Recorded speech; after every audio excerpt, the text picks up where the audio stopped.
तुम्ही फार हुशार नसाल तरी चालेल, फार बुद्धिमान नसला तरी चालेल, पण तुमच्यामध्ये 3 गोष्टी पाहिजेत.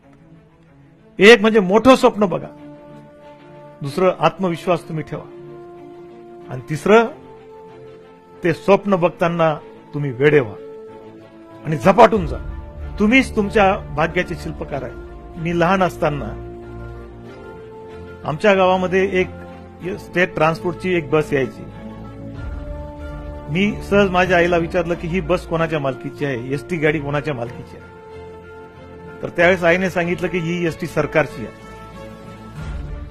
काही दिवसांनी परत आकाशातून एक विमान जाताना मला दिसलं. परत मी माझ्या आईला विचारलं.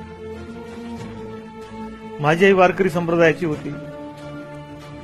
तिने सांगितलं की विमान सरकारचं आहे. मी